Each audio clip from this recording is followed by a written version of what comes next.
Thưa cho dễ chúng có yếu tố mưa. Phao bữa chẳng nghe tia dễ ỏi mà ỏi dễ ỏi bánh cho hồ đáo. Thốt lành trình dễ thốt tổ kinh sâu.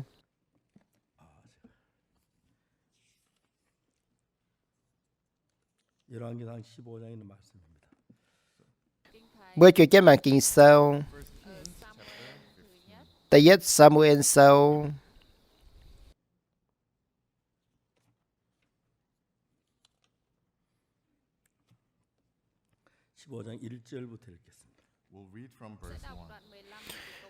Bữa chuyện chết mạng chiếm trang ta yết diệm.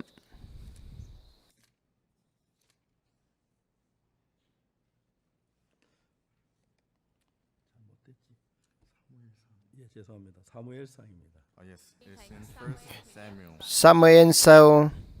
Ta yết Samuel sâu chiếm trang.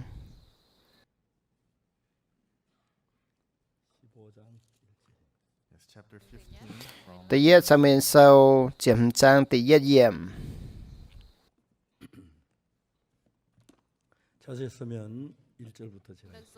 Sẽ có lọ tu bột liều yết thốt tổ yếm ta yết diệm mình.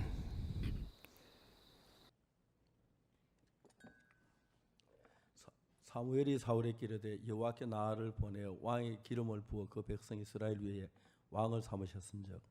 이제 왕은 여호와의 말씀을 들으소서. Samuel con bữa Saulo chiêu phá yên tai lồng yêu on mây châu hùng cún nhìn nhé bẻ phình Israel miền về nái y chẳng thô mường chiêu như vậy. 여호와께 이같이 말씀하시기를 아말렉이 이스라엘에게 향한 일곧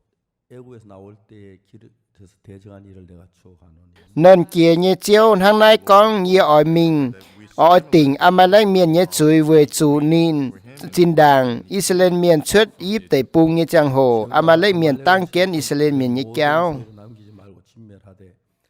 남녀와 소와 젖먹는 아이와 우양과 약대와 나귀를 죽이라 하셨나이다. Y chẳng mây mình bói mà lết miền và miệt dày nghìn bữa mà nhé yết chúng cả nái mất tung liều yết nhung ôi chủ tái dành chàng xía phụ chuế chào hốp chết nhỏ như cùng hòa liềm ngôn bậc kỳ dùng lò thò chào lò ôi chủ tái dành với nái sa lô tiểu dòi bang tài yêm thế là im nín sáu dạng kéo như bang mài nghi chiệp vạn tàu Yuda phình mai yết vạn tao Salo chiều minh tháo Amalek miền nhé trình yếm vữa hỏng bình kiến. 그들과 함께 너희를 멸하게 될까 하노라. 이스라엘 자손이 애굽 올라올 때에 너희 그들을 선대하였느니라. 이에 겐 사람이 아말렉 사람을 떠나니라. Salo con bữa khen nai miền mình á mấy bữa ở chủ sim gọi Amalek miền chỉ dìa yê bữa yê bún mấy bữa chào nín bữa yết dịa chủ miệt dành với chủ Israel miền xuất Íp tây bung vứt dàn mấy bữa khó liền nín bữa khi nai miền chiều lời gọi Amalek miền mẹ Saulo chiều bỏ hình Amalek miền yêm Havila mình Suva yêm Íp nhé tông bung mạnh vừa nín lồng dù đáo tại dành Amalek miền Amalek bẻ phình và cho tú Amalek miền như hùng cả mất tại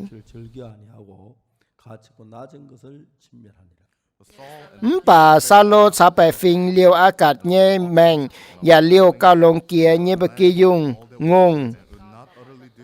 ngùng ton chùn sao bậc kỳ dùng ton anh sao yết chúng lông nhé cái này mấy kháng miệt khung miệt mang phía nhé mấy chỉ chín nhé cái này hang chiếu bữa Samuel 그가 돌이켜 나를 쫓지 아니하면 내 명에 이루지 아니하였음이라 하신지라. 사무엘이 근심하여 온 밤을 여호와께 부르시니 Yên liệp Saulo châu hùng y chẳng yên hâm dựa na về chủ nín huyên gang mách can yê mách ấy kiến yê nhê lê lạt châu Samuel rào hầy chiều tao cáo chàng muốn kiều chiếu thảo lùng giang. 일어났더니 혹이 사무엘에게 구하여 가로되 사울이 갈멜에 이르러 자기를 위하여 기념비를 세우고 돌이켜 행하여 길갈로 내려갔다 하는지라. Từ nhảy đông Samuel kia xin diếu nhảy ỏi mình lò Saulo bà mai miên bữa hều bữa Samuel Sao lô mình thảo khen này khan men làng về thai can liệp nom chàng hồ gà hát nín tạo xin dịa gin gan mẹ sa men thảo sao lô vữa chàn sao lô con bữa nín thô chiêu chảy phu bùn mây ổ ye ê chén chiêu hạt như và châu chàng á sa men con vữa nhung bạc kỳ dùng cháo hiểu như kia bịa ye như nom ye ya hai ngung hiểu như kia mai hãy nhung ê lấy 백성이 당인하는 여호와께 제사하려 하여 양과 소의 가장 좋은 것을 남기며 그 외의 것은 우리가 다 진멸하였나이다. sa lô tao nín yêm Amalek miền vữa tao tai vữa chủ bè phình liêu dịa cao lông kia nhé bạc kỳ dùng chào ngung vữa chìa 사울이 사울에게 이르되 bún chiếu mây nhé thìn hùng trình diệt nhé diệt chúng ye bùa miệt dành mẹ sa men chiều con bữa sa lô cào ye ỏi con bún mây hiếu tú âm hưởng chiếu bữa ye nhé và sa lô tao cún con mà 이스라엘 지파의 머리가 되지 아니하셨나이까. 여호와께서 왕의 기름 부어 이스라엘 왕을 삼으 Samuel chiều con máy cún mây bượt càn bên phải phiêu miền mây tu châu phình phình Israel miền nhé bia chơi máy chơi chiếu lồng yêu on mây châu hùng cún Israel miền 다 없어지기까지 하시라. chiếu phái mây chuyên mình ya hạt mây mình á oi chủ miệt dành Amalek miền sẽ bám chuối nghe miền oi chủ bó thảo nín bữa chủ dành 탈취하여 급하여 여호와의 악하게 여기는 것을 행하였나이까. mày về hái tiều mấy mượn chiếu như và mày về hái tiều can chiến sang cái này chiếu chiếu màng châu vài xì 사무엘에게 이르되 나는 실로 여호와의 목소리를 청종하여 여호와께서 보내신 길로 가서 아말렉 왕 악을 끌어왔고 아말렉 사람을 진멸하였으나 sao lô con bữa Samuel ye cho cây mượn chiếu như và ya ê chiến chiếu phái ye mình châu nhé châu ye cho tu Amalek miền như hùng 다만 백성이 그 마땅히 Akatai ya miền dành Amalek miền 여호와께 제사하려고 양과 소를 취하였나이다. bà bè phình cho sáng tay như cái này sẽ bị kỳ dùng ngung cháo oi chủ miệt cao lông kia như cái này tỏ tài vùi yếm gin gan lùng chĩa bún chiếu mây như thìn hùng 나왔고 더 수양의 기름보다 나 sao bên con chiếu anh ấy bữa chĩa cháo chĩa như về cứu thông như cái này cao chăm anh ấy mượn chiếu như và phái miền mượn và xe cao lông phòng họ bữa chĩa ấy miền ấy chân châu xe cao lông nhiệt chúng bậc kỳ dùng câu nhiễm hơi 벌의 왕이 되지 못하게 하셨나이다. lại miền ngàn chiếu sen hăng bố quả như chuối châu máu xe ó như chuối hăng bài miêu phẳng lại mây quảng chiếu như và chiếu chính tài thút mây như hùng về yết thút tổ dậy bữa nay có yếu tỏ mưa bữa chàng như mảnh xiên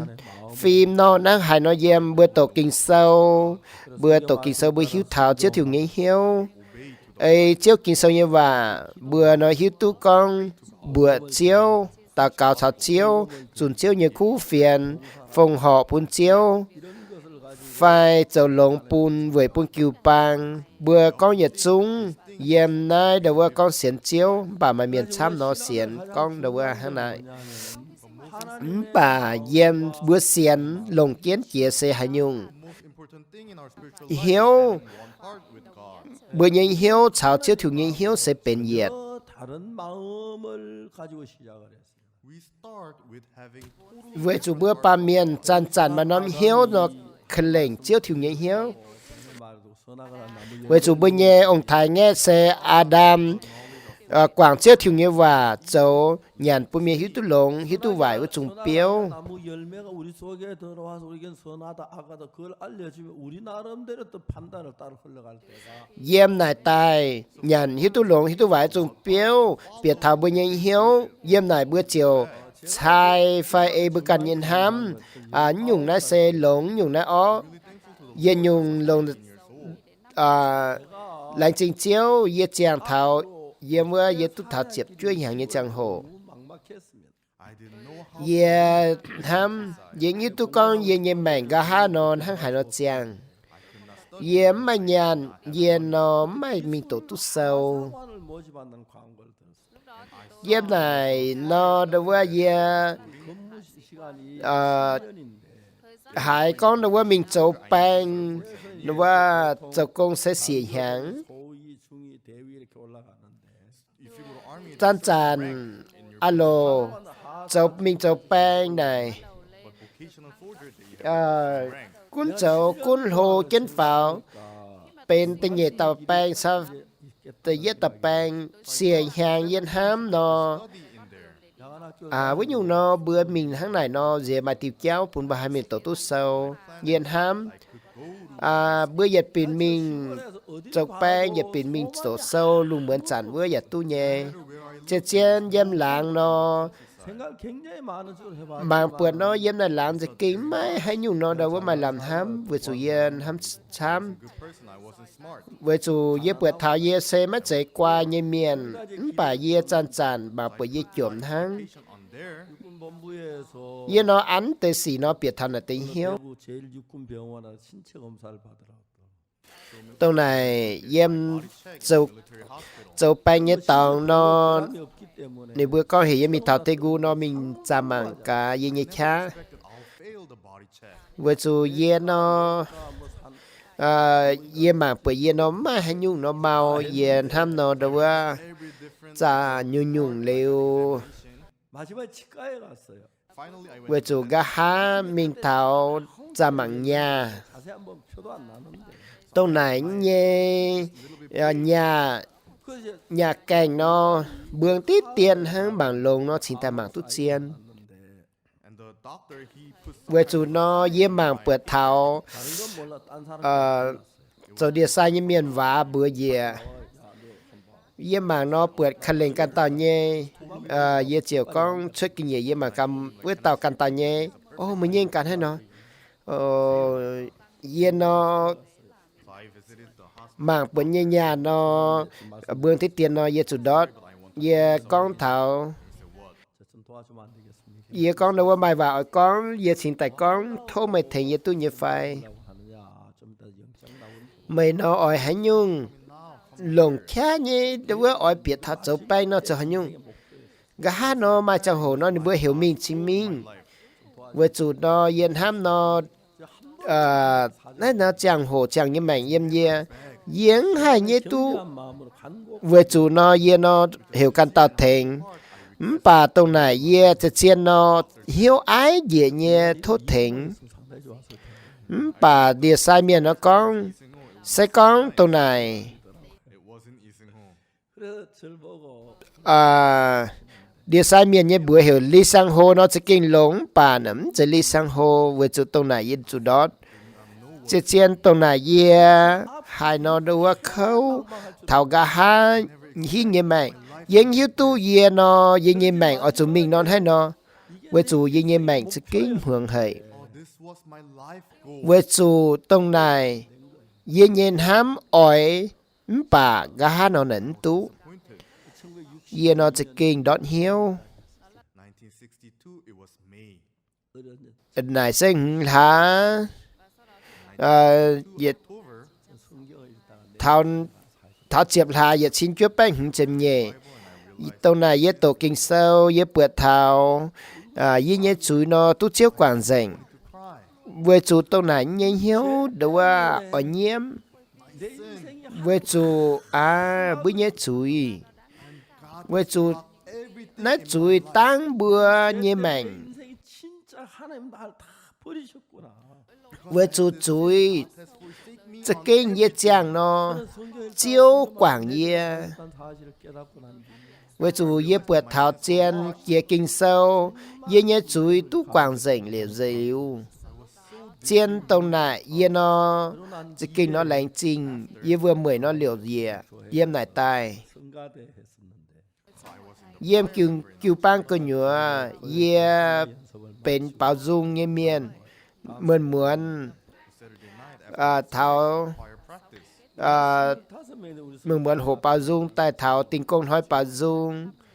ye chuyện mình yếm nhị chấm tàu bảo dung miền như dặm hiền con ye chip tu chiếu quảng ye nhẹ chuối ye con sản nên bữa ở chủ chip chiếu quảng chuối với chun tây trang hồ ye chú miền nó bữa hong có bác ye bữa chủ trâu hăng hai nó tu chiếu quảng chuối sẽ con bên hai ít sản nó con sản nên bữa hùng hệ tông này yến như tu con này nó bữa này bữa hai mình bẻ nó tu này tay con dấu xuất bước dành cứu bang về chủ mình hỏi bữa chẳng như chẳng hồ phim xanh nó con có nhiều bác ở số nếu chia yếm tình công hỏi nó ở chủ tình máy chip sinh hàng về chủ phim xanh nó ham yết xuống phim xanh phải cứu ba miền cổ nó con ni bữa sẽ chui miền bà ye con ye sao chưa thiếu hợp nhiều xin ta mai sĩ ye nó canh mình chia yếm tình công hỏi ye dùn phim xanh nó mà y ta xía mình tổ sâu yếm đề gu đâu á lệ bài lửa nó dướn tại bưởi liu bưởi chàng nhận bà lung án liu ni bữa anh mình đề gu mình tổ sâu ni bữa mình chia hàng này với dù yếm nhây hiếu nó mà nom hiếu ham ở bướng thảo chẳng tại vì ở con thảo mình như xía ní dạ hắn này với dù ye cả nó mày cái lên nó mày miền Sam với chủ ye mày miền Sam nó ye ở châu bún phim xanh nó lồng yếm này phim xanh phải ye chúng kiểu ba miền nó game suốt với chủ mai dùn ye oi bịa bung cái nhựa mình dẻo ye bớt thảo yếm này cái nhựa con thảo ye phim xanh này tập bao su nó với chủ nó hiếu tu con đâu anh bữa con đâu anh bữa hai nó con nó với mấy chủ với chủ ye oi khói cành nó do biển mình chăn bữa con bà ye nan cái cành bà ye khói mình ho nó ye dạng cho mình ye bường tàu tàu 10 ye con diêm mã kim ở chủ chip tu chiếu quảng chuối với chúng ta miền nó mảng ye ta miền mảng ye nó ngon mảng có bác à mày nó ở chủ nhia tại mày nó ai cao lông phim xanh phái mà chúng mình con chào phim xanh mà cả yếm cái nhựa kiều bang mường thảo hải y như vậy nó đi bữa khuya chát với chủ nó con hai xiên tu con đầu qua bữa mai chuối với chủ yếm kiều bang nó điểm ye quảng mấy bộ ye chip sinh hàng ye với chủ nó phim xanh nó có bún chip sinh hàng liệu con coi dẻo nó bám chuối tu chip sinh hàng mấy tụng chip sinh hàng tông này những cái gì hiếu xe nó đâu à nhàn sinh hàng bún nhờ cái xe nó béo bà yếm này yeah sao nên bữa bên lấy cô như miền chủ nên bữa game chất kiều bang yếm kiểu như kiều bang yeah hiếu tu yeah con yeah tu sao chết thiếu hợp hiếu gà ha nên bữa đó game quảng yeah bà ye cả nó ye chơi cái nó yên ham chỉ xem nó lại trình chiếu chiếu thiền quảng ye nhẹ chuối ye ha nhẹ gà ha ye nó biệt thảo tổ kinh sâu liu ye chỉ con chun khu phiền vừa chuối trả ye tổ sâu yên ham chỉ xem nó ye mảng biệt thảo chiếu thiền nó ngam tò ye như mảng ye xin cướp bét chết chìm lùa ye khoi kinh sâu họ với chủ yên này tại bữa hai phái yết xuống phái mình yết bé phê dẹp chúa nằm cuộn nhẹ mài phiền xanh chun khu phiền bồn bữa bên yết nằm kiều bang chom hiếu chia chun khu phiền yết nên địa chia bữa cũng nhà nằm cua ni bữa hai chip tu sáu chiếc thiếu họp hiếu ye hai nó khu phiền bồn bữa thiếu yết miền nó chăm chỉ xem nó ye nó lại trình hết chiếu ye mảng bữa thảo nó tê công chiếu thì nung bún tê công bún ye tam miền hang ye này đúng không ye nhiều nó ye lại trình hết chiếu trên ye chip tu dẻo ye nhẹ mảng ye bữa thảo ye hưởng ye ye mai làm ham ye hai lọ tu công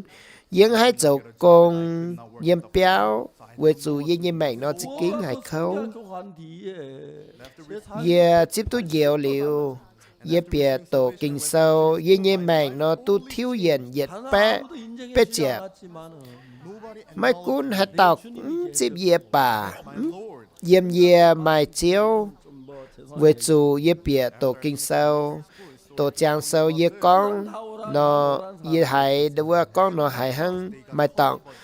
ye chúng mai miền chăm nó mai miền chính mình tỏ cứu bang phụ số chiếu bà yến tu hạt tầm miền chỉ ye mình thảo ác cốc đông ye mình thảo này đứa mai miền chăm chỉ tu diệu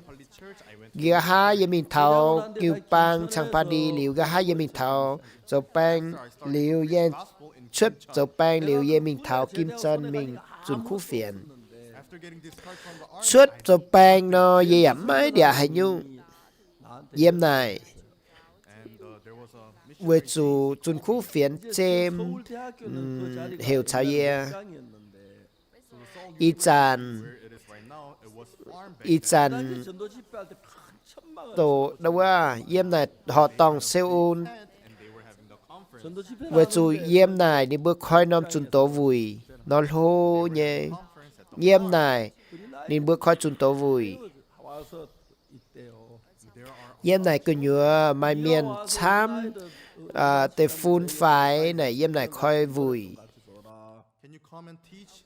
với chủ ta ông nó con chào ye con ở chủ mình thảo giáo kinh sâu bún tê phun phải tê giang hồ yên nom lê bà yên nó chuẩn khu phiền yếm này gà ha bà liu nó đi bữa bún ye thảo y chín bé vuông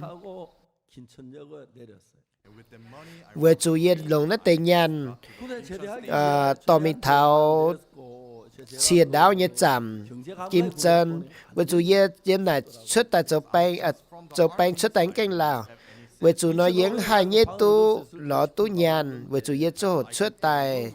với chủ yên chón tề nhàn nan chân y bánh hứng chìa vườn nhàn mình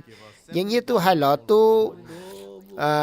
chính béo yếm tu như phải với chủ niệm bữa sẽ có niệm bữa chết ở lọ chết chìa vườn nhàn nó ye hai đứa mai nhàn với chủ yên chỗ bánh có nhựa yếm trang pa đi khơ trang phải yếm ác cốc đông yếm bữa thảo nhung nhung chưa thì nung thành ye cuốn yếm mang mảng bữa mà nhắn bà yếm mà nhảy hiếu chủ đồ biển nhàn nãy nó yếm nhung chỉ kinh nó tu con với chủ yếm yếm mảng nó bữa nó chổm bà yếm nhảy hiếu nó chổm gà hát nó yếm mình thảo kim chân mình lọ béo mình thảo kim chân yeah ỏi mình thảo khơ trang mình pháo chia mình thảo ác cốc đông yếm ye cả lên mà tàu chuẩn khu phiền ye miền chuối ye cả lên với chủ nó tàu miền ye con hàn quốc như vậy nên sinh xám đồng ye con anh như vậy với chủ ye nó hai nhật pin con tiền hai nhật pin con anh quốc như vậy ye con này cả có mấy hai tái yếm anh quốc tài ít chán mới mình chuẩn khu phiền mới mình dẻo mình chun khu phiến mình dẻo chun khu phiến phải nị có yên chạy yên miệng dẻo ha yên hai con này yên nó nấu mà hắn nhung miền chun khu phiến như miền nó đâu vậy mình dẻo hắn này yếm nhảy hiếu nó đâu hai quảng tu bùn chun khu phiến như miền mình chun khu phiến nó tu bà nó sẽ nhung có miệng dẻo với chủ tông này ye con sao nó ta chuẩn khu phiền như miền có mấy xe đâu có chuối vải nhà mà chủ tao dần ở anh cuộn hăng yên này yên xuống yên nhung nó sẽ kinh trái bà nên chuối trên yên nó con trên vả nó hay nó nhiều yên nó chỉ dịa chia tay với anh mãi chia sâu yếm yếm cho mà tao có phiên xanh bác y mượn yếm thốt bơi mười mấy béo tu yếm phải yếm có mà hay nhiều nón tu yếm này 없고 수도 없어 도랑물을 마셨는데 So we don't have a well, we don't have a Yếm này we just ate mai hắn nhung 도랑물이 맑고 깨끗하게 bữa vườm 아무 가치 없는 vừa xuống tam miền thảo này nó hốt vườm yếm river. It was với chia so with the bông dịa it doesn't have any problem. yếm bữa thảo Hàn Quốc miền những cái xe bữa sẽ kinh lồng vừa xuống yếm hôm này tây vườm nắm bền hắn nhung After drinking water, vừa xuống tam miền nó hôm tây vườm đều đâu có phía bên hỏi hai hắn làm tài vừa xuống chuyển kết hôm này nhung vườm bà yếm mà bữa thảo Hàn Quốc miền những cái xe bữa sẽ kinh lồng gà há yeah bữa vườn bưởi pu là tam miền hốp liu gà há bên hỏi là tam miền những cái xe bữa lồng thảo ta phên hỏi là tam miền chỉ xin này con ye nó mình vừa rồi ye con ye chỉ kinh thốt chuối 있어봐 내가 당연히 하고 싶은 이야기가 있다. and he tell me, Mr. Parker, tam miền con xả ye nó con có bác ye mà hay nhung vợ ye mà nhung vợ con xả mày con ye con mà hay nhung con 아는 사람 만나봤다. vừa rồi thảo y chàn ye bường chăm tàu phiền xanh phát chun khu phiền ye miền bà mai hai tàu miền nó chàng thăng cò mày tàu này ye hai khuy chát ô ye nye mảnh nó mà hay nhung rồi bu mày hai mảng ye ở hồ cò nye chàng nye mảnh 하기 싫은 게 별소리도 안 해 싶은 마음이 들어. chun khu phiền mang bữa ye non hăng nà chỉ chiên ye mang bữa nãy tàu miền nó đâu có con chiên ye ye bữa miền chăm chun khu phiền phiền xanh bảng cái bữa hai tàu 어떻게 이렇게 살 수? chàng hăng có na nó chàng tu hăng này tu chỉ chiên nó tông này ye mấy hay ta thỉnh ye bà ye chan chan hiếu xia nó chăm với chúng ta miền nó con chả ye ỏi ye thỉnh ye ỏi chàng có như mày can you allow me to bún ye hiện hàng chả mà yếm tu như phải với chúng nó tông này nó ye chát ye con mấy chạy hùng hệ thảo với hai tiêu nó hả này 영국에 선교 배우지요. you receive money from England, right? có xe mày nhàn yếm anh quốc bún nhàn mây với chú ye xe mấy hát tao nó thành ye Upon God, ye 난 chàng 믿음이 안 좋아. xiên khảo biệt chiêu hang yếm mấy xiên phim ye chan chan chú ngọ 그래서 때로 양식 떨어지고 그러면 với chú yếm ye nye mày mai chang hồ while I'm living, thắng if I don't have buông chủ nó liu nhận hốt 막 쌓여있고 우리 빵을 자꾸 내가 그거 쳐다볼 것 같다. and you receive money, so you have a lot. chế chiên có nó mày nhàn nó 당신 나한테 아, 줄것 같은데. yếm anh quốc nó thèn hang mày nó đâu mày 하나님 바라봐. dúa chăm với dù nó mày thấy yếm nó ye chiều mang pha mía dúa với dù nó ye chiều mang pha có mày yếm mang pha như chiều với dù này tao miền nó con với dù nó ya tụt trốn hai nó lủng What should we do? 당신아 딱 1년 với chú ở tụt trốn hai nó bún cào lủng And he was sincerely này tao miền nó alo thô ye bùi nhìn nó chàng sao ye hiện hàng với chú nó ye nhé tun tao ông nó đuổi ye ô ye nhé mảnh nó mà hắn nhung nó ở chàng chứ nhung nó ở cắp ye chàng ye màng bượt thảo ye nó chiếm chủ hộ 예수 나 주지 말고 난 어려도 안 받고 그렇게 할 수 있겠냐? can we make Yeah. you bread, don't give it to Cún me, con I don't receive mình nghe chúa chẳng đuôi cún vải bà nó tụng bùi ye tu như phải sẽ có chỗ hắn này nó bữa nó chuyển kiến chàng bữa chuyển kiến yên thảo kim chân với chủ tạo dân thảo béo 더워서 여름에는 với chủ yếm này áo cốc đông nó yếm này nó sẽ kinh dúa lùng đom như tổ kinh sâu yếm này ye chế lui dị liệu yếm này khung mai chú tay lui bìa yếm này cứ nhúa nó giảm bè hay nhung với chủ ye one time the deer yếm này comes and like bông looking at me. với chủ mai chung tại thảo nó mà mảng tại ye nó nè thiếu mình 야사 하나 있고 luồng nó dúa ye nó khung chút để hậu năng 내가 우리 동네 안 서서 우리 딱 khung chút để lui quả yếm cứ nhúa yếm mảng bượt thảo mà nó chia tình Missionary Anderson. với chủ tàu chun khu phiền Edison Up, I was going down. với chủ nó gió bữa nó dễ dễ 좋은 일이 있다고. với chủ bương tỏi nó nhìn con có bác chỉ mai vàจะกินเย็นเยียวเวจูเย็นเจ้าเท้ากิมเจินเยเตาเกา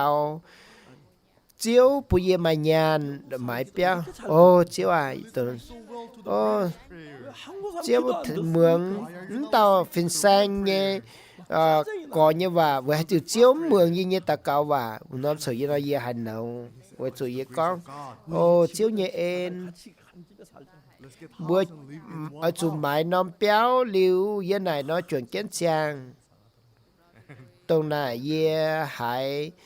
hiếu chung 내가 yếm 집을 như hiếu 했는데 하늘 주시는 건데 내가 거절한다 하니까 마음에 안 돼서 그 집에 있게 했거든. and I prayed not với chỗ yếm này ye ta cao sao chiếu hai nhung nó ye ta cao mái béo bà chiếu nón tao ye như và liu ye hải hiếu nó chung 하나님만 의지하고 살아.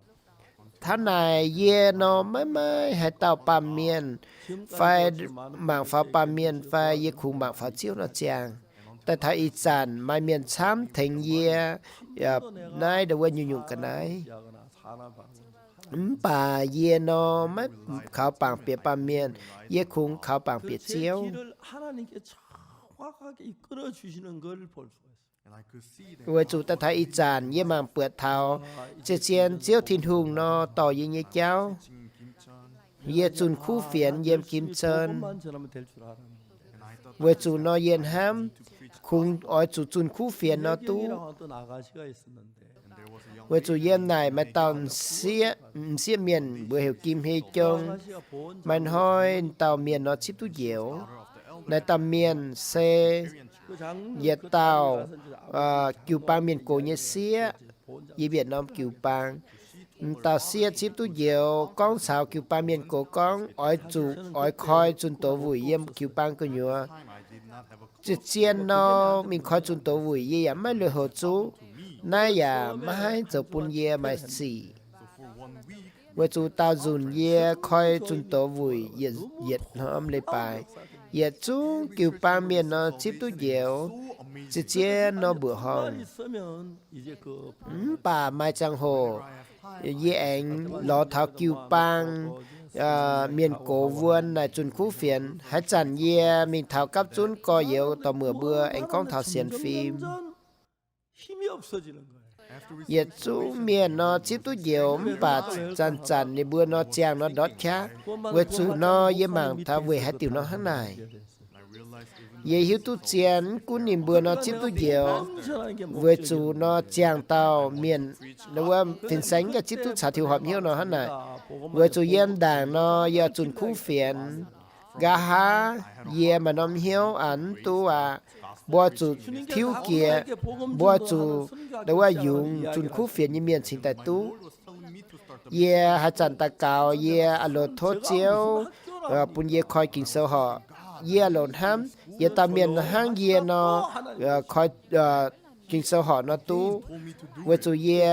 ta cao chiếu nó là anh bún ye mà nôm hiếu 삼촌이죠. so my mother tông này ye mai tao nào 하고 해서 그 아주 ye ye nào bữa hiểu in yong bi với chú ye tao miền xe mai mình 그 엘리자베스 여왕 với chú nên nó mình thảo anh cua mình thảo buông hung mà Elizabeth với chú nó tao miền nó chip kinh sâu biệt thảo Hàn Quốc tao tang nó mày kinh sâu lồng anh quốc như vậy ý chẳng xe mày đâuว่าHàn Quốc như kinh sâu 서울에 이제 그 반포 với chú phía trên là tao miền như bữa hiểu linh yong bin với chú ye mình thảo lọ thanh ta nào với chú ye con thảo ỏi liệp kinh sâu họ ye ỏi não nó thịnh tu cho phai chuyện chân sầu với chú ye con nó nên nó chỉ kín bữa họ ô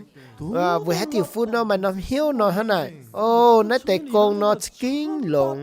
I never saw a young man like tao dùn this 어떻게 이런 일을 계획했노? เยียเปิดเท้ามาตาเมียนลุนเมียนเนาะมันน้ำเหี้ยวฮะไหนฟุ้นสะยุ่งเด้อว่ามันน้ำเหี้ยว I thought he was saying that เย่เยี่ยตู้เย่เยี่ยหนาวเนาะจวนเกี้ยเยี่ยเจ้าเยี่ยโทษสุยเวจูเนาะเยี่ยหนาวเนาะเยี่ยกัวเยี่ยงให้เจ้าตู้ sẽ có chỗ nó nhau phun hang với dùn hỏi phun nó chủ lồng hiếu như chỗ 한 짐 주더라고. And he was giving me gà ha of this to me. 그래 이제 tần nào nó bún ye chám nhung sâu mà tại sao những cái tổ ye ye dùn gà ha ye mi thảo Daegu So I came to Daegu. It was my gà ha thảo ở ân xúc nó tu dạy hàng điều yếm Daegu ye xin chúa bé chết dẹp lùa ye kia con khoi kinh sâu họ 한 25명쯤 모이는데 tông này yếm kiều bang cơ nhựa mà thằng nhi chém hâm tao có yếu tò mưa cắp xuống với chủ ye con khoi kinh sâu họ ye xuống có yếu tò mưa đâu có bùa họ khoi kinh sâu họ này hả nhúng it is making students kinh sâu họ sẽ cắp xuống ye xuống miền lùn miền cắp xuống dạo bún để bữa chun khu phiền cháu ya hai cháu yếm nái kiều bang với chủ nó ye bữa khu mai tít tiến tòng với chủ nó bữa yếm hai bữa yếm nái nhận hàng yếm hai nhận yếm nái what do you eat? nhận hai nhúng nhận hàng Oh, Pastor, you're hungry too. phiên sách ít chẳng mới cho ngỏ ní That's how we start the missionary school. với chủ lồng nhung cha ấy chỉ con nó ye bữa khoi kinh sâu họ thao ít chẳng ye bữa phụng chun khu phiền ye miền mình thao yết bé phê xếp chúa nòm cua yếm nó lùng đĩa với chủ bữa sẽ bên yếm nòm kiều bang chun khu phiền hô kia yếm nó lùng đĩa And we preach với chủ chế chiên nó bữa hong kia bữa kiều bang mình tham nòm tòng khu phiền tu chun thảo ye mình thảo Iceland cua phải mình thảo Fiji nói dùn ye ai mình thảo tham nòm cua hai chàn mình thảo hạt nòm cua ye mình ye bữa thảo hang tàu khu phiền như tàu chun suốt non hang vỡ ngam chia chén 가서 큰 교회 bài hàng ye mình thảo mấy cua ye mình thảo nòm kiều bang hô ye ye này khoi chun tổ vui 목사님 nòm trong hồ mà tàu phiên xanh nó phiên xanh nòm kiều bang sẽ phiên xanh nhé phiên xanh nó oi lồng oi chun lồng nòm kiều bang bên phiên xanh nhé oi chun 무릎 가는 교단 tờ ho ye mình thảo Brazil ai buông hung tiề ye Brazil ye mình thảo khoi chun tổ vui ye nòm tòng 목회자만 con thảo yết trung thiên hùng nhé quan yết trung 그 교회 성 khung to như miền hang đâu mà thảo y xin tao miền nó cấp xuống yếm nông kiều bang mà thảo nông lấy bài tòng nó cấp xuống nó mà thảo chú xin tao miền mà thảo yết nông phát triển bươn trang hồ ye chun chiết ye tổ yếm này với chúng mà tao phiên xanh như tao nó con chảo ye con phiên xanh là nãy nó kiều bang sẽ phiên xanh nhé phiên xanh nó chủ to 11월 달에 với 우리가 chủ 같이 일하는 nó ta phiên xanh chỗ bên này nó cổ ạ bún như ton 전 세계가 nó 마음의 문을 châu công ý chẳng nó nhìn con tháo chỉ nhất là nó ở biệt tháo bữa kiều bang mình chuyển chân châu công ý chẳng bữa lùng đĩa khói cành thảo bữa cún ye mình thảo hải năm cua ye mảng bữa thảo mấy hải năm kiều bang dạy con đâu ăn chun khu phiền 저를 통해서 온 세계 복음을 전하는 게 너무너무 감격스럽고 trên trên nó ye chỉ kinh hiếu muốn ye chúng giang là ye phúng bún chiếu với số chiếu lồng ye sẽ ye tao miền mất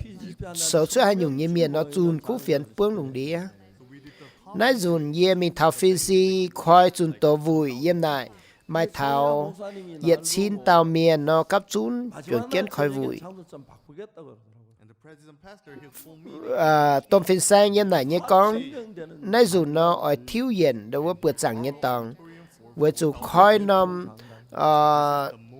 tòng nó khói vui nó mai thảo bia xin tao miền chuối tu dẻ nãy nó sẽ chỉ kinh lồng ví dụ như này cả mai bữa chia tao miền nó ta thảo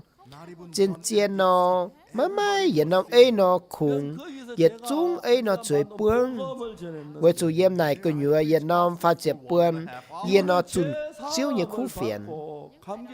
giờ chúng miền nó chip tu cháo chiếu tiếng họ hiếu nên bữa nó hiếu chỉ kinh bữa hồng với chủ này bướng hiếu tu ở chủ biểu mình trước nó năng hại giờ nó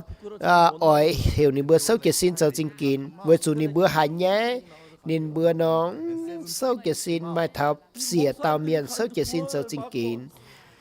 tề phiền xanh nó cho chính kín con nên bữa chip tu nhiều với chủ nó ni bữa nó chỉ kín tổng thằng ni bữa nhây hiếu 구원을 받고 난 뒤에 So they were the people who với chủ ni bữa nó hiếu tu ni bữa nhây linh vườn nó chủ miệng hăng liệu ni bữa nhây linh vườn anh chip tu dẻo với chủ yếm ni bữa nhây hiếu nó chip tu dẻo ni bữa thiếu diện chỉ chiên nó lại chính chiếu So in our church we get có nhiều tò mùa bữa hiếu tu y chán bữa kiều bang nó alo chip họ xanh khỏi chip họ xanh tổ kinh sâu bữa nó it's not easy. bữa nhây hiếu chào chiếu nhây hiếu mấy chạy hung hầy nó bền nhiệt 섬기면서도 So although the humanity served cún bữa hai tàu ấy bà miền bữa phụ sự chiếu mình đang hài nhập bà bữa chăn chăn lồng chủ bữa bà miền nhây hiếu bay mình yên nhung chiếc chiên nó mất chạy bữa về chiếu 일어나면서 bà bữa mà chẳng hồ bữa nó chủ bánh nó máu xin mà chẳng hồ bữa nó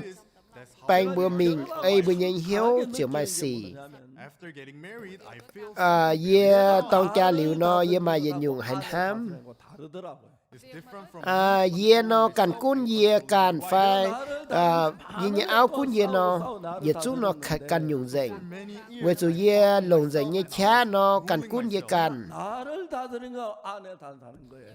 với chú ye cần cún ye cần phải ye như áo cún ye nó 더 좋은데 ye chú nó cần nhung My wife trên trên nó 때도 있지만 안 그럴 áo 때도 tùng hiếu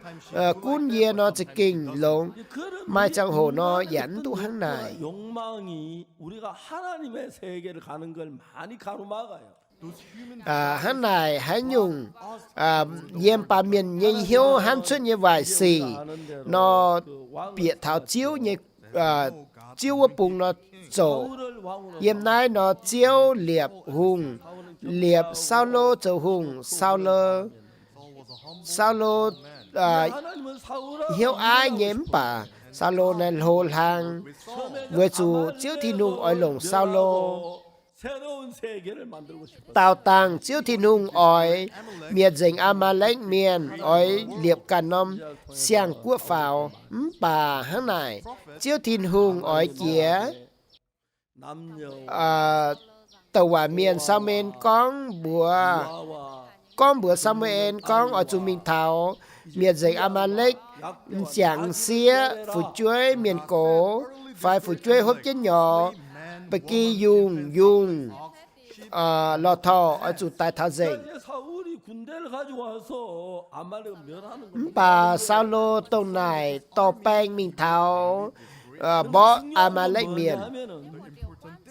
bà yên dùng đồng chiến xe 안에서 멸하는 거다고 하는 말씀 밖에는 전혀 달라요. destroying Amalek inside lồng chiến xe miệt dành yếm chiêu nhé tổ phai miệt dành cái nhìa Amalek miền nó nãy cần nhung sao lô nó tỏ trang dù đáo mình thảo nó tái với tề dùng bởi kỳ dùng 몸을 치고 도끼로 to dù đáo thảo ói tại bởi kỳ dùng phải dùng the head of phí đủ dù hăng ở chủ tài bà với chủ nó ta dùng chùn mà nó chỉ kinh nó là với lồng với nhung sẽ con mài nó lồng tôi nhận chám ý chả nó tài quảng nó chỉ kinh khó phí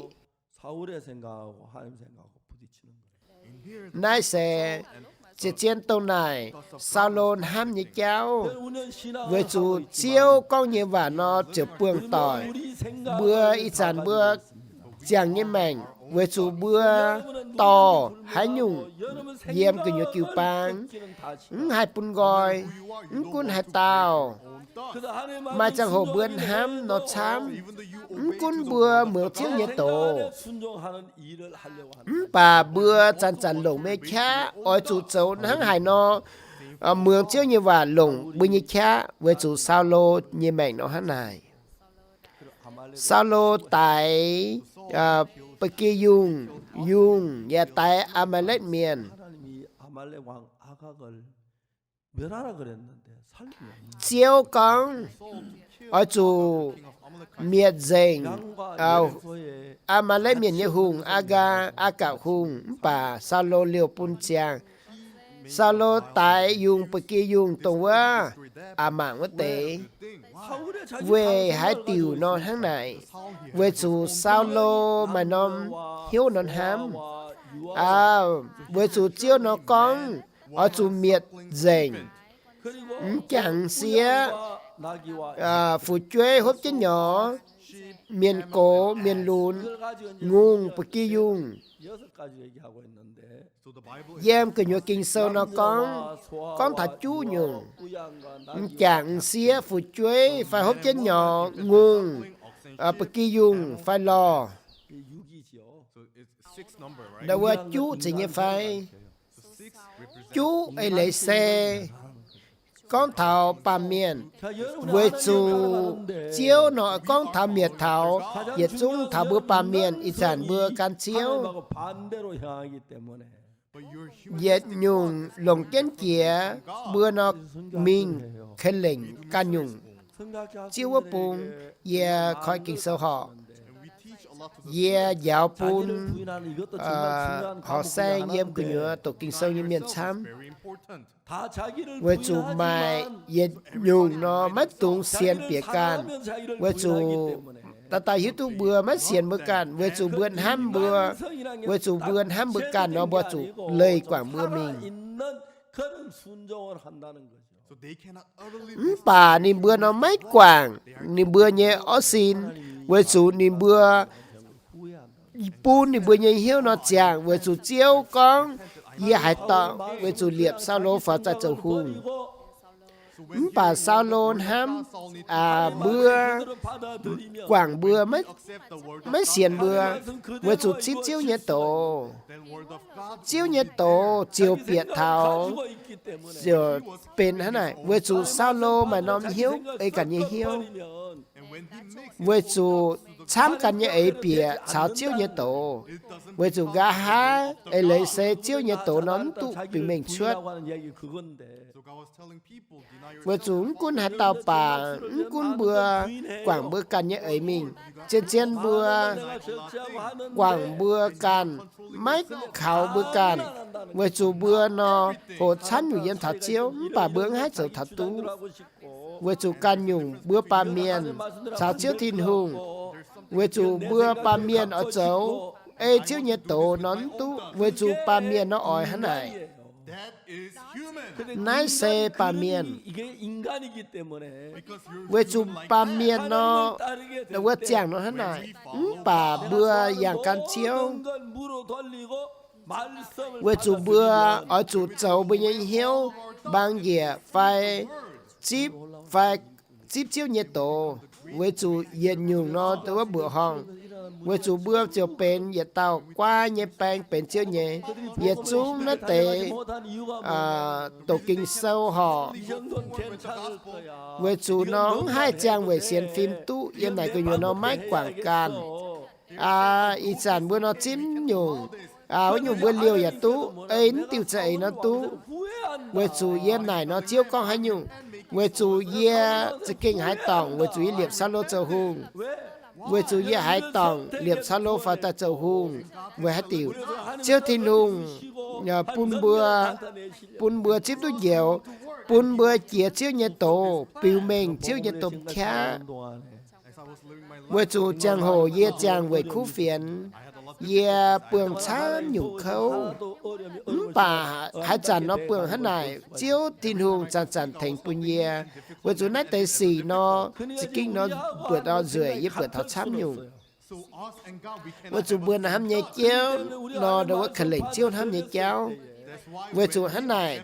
bữa chip chiếu nhiệt tổ 이걸 딱 꺾을 줄 알아야 돼. với chủ bữa chủ hiếu tu thảo quảng bữa căn nhẹ ấy mình 대부분 사람들 이걸 그냥 두고 신앙생활 하면 얼마 với chủ yết chúng ba miền nó chăn chăn lồng căn nhẹ ấy với chủ khảo 예수를 안 믿기 can ấy căn nhẹ hiếu với chủ niệm bữa lệ kiều bang cô xiên bịa chí su xiên bịa can ấy căn nhẹ ấy chàng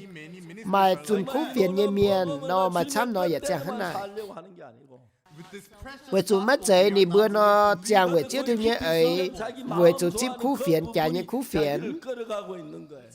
với chủ yếm cứ nhuận hiếu quảng hay nhung đô nhuận hiếu nó đâu qua bún nhung nó bánh mình 사울이 키가 크고 về hắn này sao lô chính tài có hàng cún giờ ta miền nó lồng đầu hải bà chiếu thiên hùng quảng sao lô 하나님은 사울을 버리고 다시 다윗을 선택하기. chiếu quảng sao lô kín David châu hùng 우리 선교학교 졸업한 사람들 교회를 떠나는 경우가 많아요. in hoi mày miền xám cún tổ chàng kinh sâu liu bà ni bữa lời kiều pang với chủ ni bướng quảng ni bữa nhớ ó xin nay nhung miền xe hay nhung miền trước thiên hùng mai ăn hơi 내가 사람 nay nhung châu bùn yên yên hiếu nó mùn 우리 선교학교 với chủ nãy xe có nhiều yên hám chìa phải tò mùa yên hám chìa phải út tệ họ xanh tổ kinh sâu như miền hám chìa với chủ ý trả nhiêm kiều bang khu viện hành tàu kiều bang mà miền xám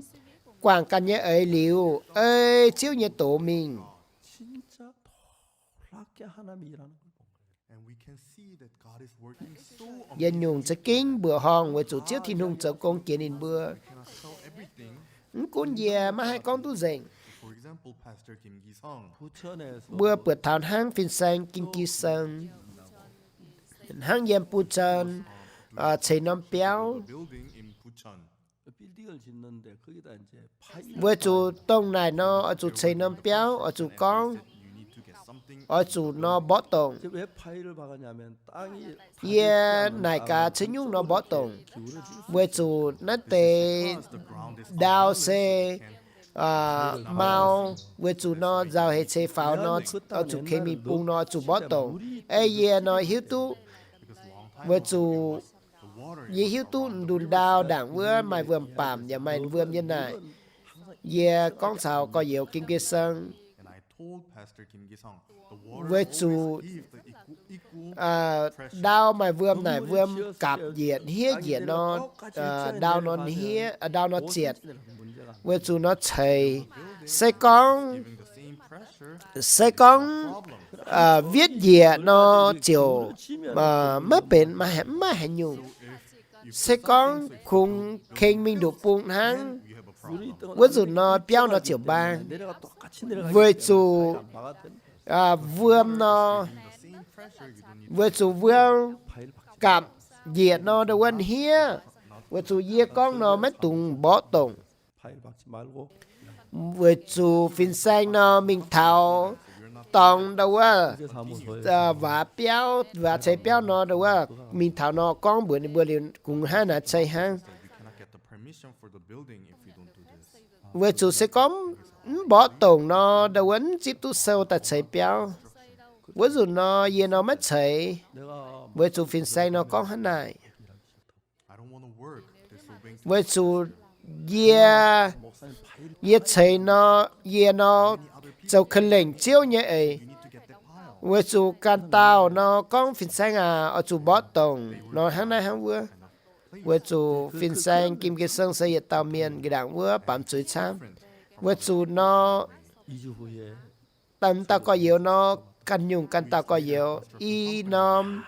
lê bài nó lọ ta thảo 파일 안 받고 설계를 했다고. So without the pile, we cannot. cún có mảng nón túm bà y bữa nó oi lồng thiếu nó đâu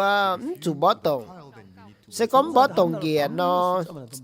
cún nó dệt hà construction for 1 month. dệt hàn hăng với dù nó 굉장히 돈이 들고 chỉ kinh nó 파일 sẽ 받고 tu 돈이 chăm 뭐 với chủ dán chủ dán khiêm chủ khiêm cái này chăm sẽ có bỏ tổng nó với chủ nó khiêm chủ y tỷ nhân sẽ có nó bỏ tổng nó chỉ kinh nó đâu có chỗ nhân chăm ta có nhiều nó ta thảo con cũng hay chẳng như con cháu có nhiều 이유가 많아요. có nhiều căn tao có nhiều hám ô căn tao nó hám con tu con nó nhủ với nhủ bà nó tao có nhiều kinh kỳ sơn nó cùng hệ Oh, I'll just not. ô hát này nó ye nó thấy nó béo à I don't want to disobey to my pastor. cũng có ye mấy thấy với chủ ye mấy mấy ỏi Part like this. quảng chiếu nhịp con như vả mà chám tàu miền hám phiền xanh kim chiến chiến màng bượt thảo chiếu thìn hùng tỏ nó tàu có nhiều như mày nó kinh khẩn lệ yếm bữa kiều bang mai miền chám chiếu thìn hùng nó tỏ hắn này chiếu thìn hùng chỉ kinh nó châu bùa hồng như xì So few brothers like với chủ chiếu thìn hùng nó to yết chú miền nó hắn này y chàn bên hăng là điều tung điều yếm bữa kiều bang cơ nhựa yếm bữa thảo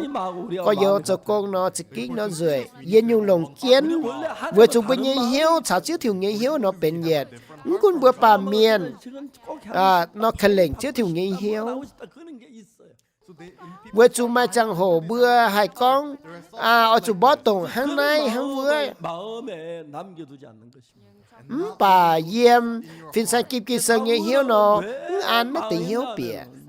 vừa chủ sao lơ sử dụng bà dịa cún mình chào ăn mà lấy miền bỏ trả với chủ mấy trẻ bỏ ấy chiếu như vậy ấy bỏ ấy cần như ấy hắn vừa thập gây dùng chuột với chủ dùng nó là tôi nhận chăm cho dùng nó tài quảng coffee hay chiếu thì nụ nó có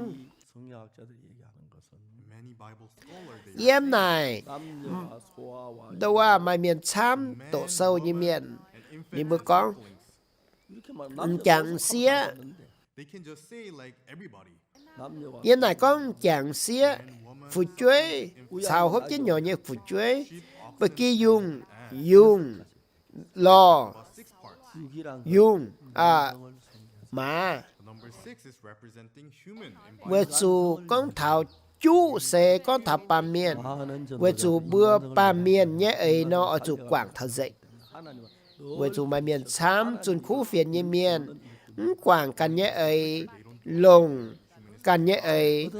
chăn chăn tôi tịch chào chiếc thiên hùng And somebody he worked so hard. với chủ mà miền chám cháu cùng chom hiếu bà cứu băng pháo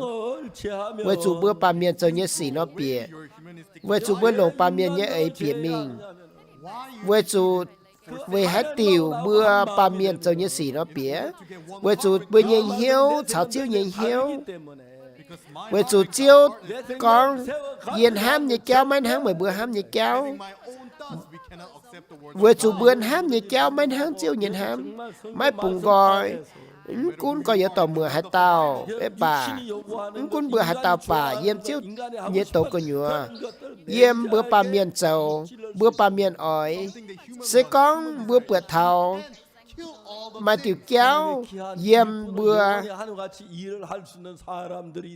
then you become good servants. với chủ bữa quảng dày nhiệt chúng với chủ nói bữa nó chỉ bên tàu chiếu như miền quay mai chun khu phiền như miền chun khu phiền nếu bữa nhé tu con ở xin mình nhỏ giả mấy bên hay nhung mang bượt mang bượt hắn nhung nhà tu với nhà tu In their life, gà há nó chỉ mà chán nhung suốt nhé bượt thảo chiếu thì nung nó có I repent, anointing. ye nóจะเก่งหายหิวมูลไว้จุเลียบซาโลฟาตาเจ้าหุง So Saul he became very arrogant. ซาโลเป็นหุงซาโลถึงโฮ And he was going อีจันซาโลมานอมเหียวนอกขเลงเชื่อถึงนี้เหียวก็เยอะต่อเมื่อเบื่อไม่แกล้งเป็นหุงnóไม่หิวเสก็เป็นหุงนอเบื่อนอหุง I can do this. เวจูเจ้านั่นแต่โกงอย่าตู้เจ้าไว้อยู่โกงอย่าตู้ Many parts like this. เวจูนั่นแต่อย่าจุ้งซาตานนอกองแต่ถาดูเบื่อปาเมียนเวจูเป็นหุงนอเดว่าเจียวจุดดอบ There are all kings. หมายช้ำเต่าหุงอิสราเอลเมียหุงนอจุดจุดดอบเยี่ยน่ะเวจูเบื่อเศร้าเยี่ยมเจียวทิวเงี้ยจับเฮียนชิงเจิงเงี้ยเจียวเวจูเบื่อเกมฮิตุเกมเบื่อกวางเบื่อย่างเอ้ยเจียวเงี้ยเอ้ยให้ยุ่งเบื่ออ้อยฝ่ายให้ยุ่งเบื่ออ้อยเจ้า Fire that we like. เวจูช้ำยุ่งเยี่ยมเปียบเบื่อเหี้ยวนอ Things are ขนาด hard. 육을 사는 사람은 그 과감의 우양을 ไม่เมียนจางไว้อ้อซีนอ้อจูนอแป้งจูดาวชวด His flesh cannot อ้อจูไตอ้อจู miệt thao dành với nó xin mà nhé chuyện nhé về tổ nét tế sĩ siêu thiên hùng nó có ye quảng sao lô 똑똑한 ye 사람, chúng chuẩn khu phiền như miền mai thông minh và mai miền quay 생각을 따라가는 사람하고 하나님 말씀을 따르는 bà mai tế ê cần nhé ấy mai tế ê chiếu nhé ấy mình nó ye chúng nó cần nhung 향해 달려가는 사람들이 많습니다. mai miền cun hăng hải bà nó đâu 뭐 괜찮은 mình cần buông xuất khỏi chiếu nhé tổ mạng hăng bê giảng nó mãi mãi hẳn nhung hăng cầm dìa bà liều buông mất tế rồi chùn nó bê hẳn nhung mạng bữa nó chỉ kinh lông liều nó đâu chỉ kinh lông mai miền nó chám nó hăng mà này 자기 생각을 따라가는 그걸 보고 bà chiếu mạng bữa sao lô ấy cần như ấy mình người chủ chiếu nó con liệp sao lô phá ta châu hùng yên nhung lồng kiến kia yên bên như mạnh cũng bữa châu công lồng chuẩn khu phiền giả lồng cũng tổng hiếu trả chiếu giả lồng 여러분 마음 안에 하나님 싫어하는 것인 줄 bà yếm có yếu tố mưa bên hiếu cũng bữa hiếu tu chiếu dòng can nhung dòng bữa nó xin với chủ bữa nó ấy nó xin ấy với chủ bữa mà bữa thảo chiếu thì nụ mấy ỏi bữa bà miền nó ấy cần như ấy mình có yếu tố mưa mà mai hạt tàu nó cao lồng kia nó đâu lấy quảng chiếu God doesn't like this. với chủ chiếu nó nấu nó từ chiếu nóng ỏi ở chủ lồng dù đáo tài ở chủ miệt tháo dành mình 사람들이 mai miền chám ỏi ê cần như ấy nó chàng ỏi bún nó xin nó chàng ỏi bún hai nhung tống nóm ấy nó chàng